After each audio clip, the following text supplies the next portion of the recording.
everyone, I've got this story for you today, and the title of the story is A Quiet Night In.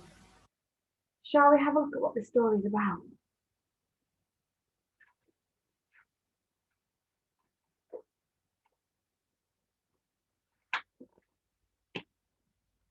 I want you all in bed early tonight, said Mrs. Lodge. It's Daddy's birthday, and we're going to have a quiet night in. Can we be there too? Asked Laura. No, said Mrs. Lodge. It wouldn't be quiet with you lot all charging about like a herd of elephants. But we are a herd of elephants, said Lester. Smarty pants, said Mrs. Lodge. Come on now, coats on. It's time for school. That evening, Mrs. Lodge had the children bathed and in their pajamas before they'd even had their tea. They were all very cross. It's only 4:30, said Lester. It's not even dark yet. It soon will be, said Mrs. Lodge grimly. After tea, the children set about making place cards and decorations for the dinner table. Then they all tidied up. Then Mrs. Lodge tidied up again. Mrs. Lodge arrived home looking very tired. We're all going to bed, said Lester, so you can be quiet, said Laura. Without us, said Luke. Said the baby. Happy birthday, said Mrs. Lodge. Come and see the table. Mr. Lodge sank heavily into the sofa. It's lovely, dear, he said, but do you think we could have our dinner on trays in front of the TV? Oh, I'm feeling a bit tired. Of course, said Mrs. Lodge. It's your birthday. You can have whatever you want. We'll help, said Luke. The children ran into the kitchen and brought 2 trays. I'll set them, said Mrs. Lodge. We don't want everything ending up on the floor. Can we have a story before we go to bed? Asked Luke.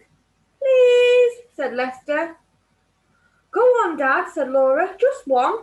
Story, said the baby. Oh, all right, said Mr. Lodge. Just one then.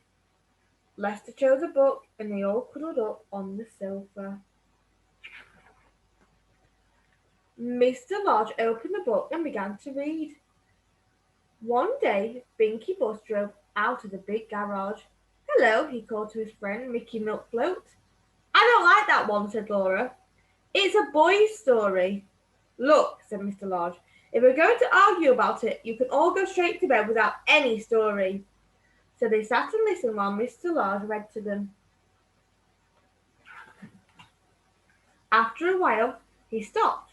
Go on, Daddy, said Luke. What happened after he bumped into Danny Dustcoat? Did they have a fight? Asked Lester. Look, said Laura, Daddy's asleep, said the baby. Mrs. Lodge laughed. Poor Daddy, she said.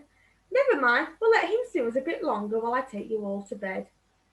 Will you just finish your story, Mum? Asked Lester. We don't know what happens at the end, said Luke. Please, said Laura. Story, said the baby. Move up then, said Mrs. Lodge. She picked up the book and began to read. Watch where you're going, you silly dust cart, said Binky. Just then, Pip the police car came driving by. After a while, Mrs. Lodge stopped reading. What's that strange noise? Asked Lester. It's Mummy snoring, said Luke. Daddy's snoring too. They must be very tired, said Laura kindly.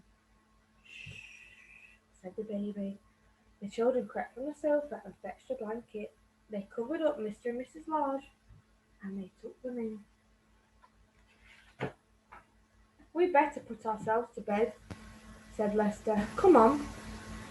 Shall we take the food with us? Asked Luke. It's on trays. It's a pity to waste it, said Laura. I'm sure they wouldn't mind. Anyway, they wanted a quiet night in, said the baby. The end.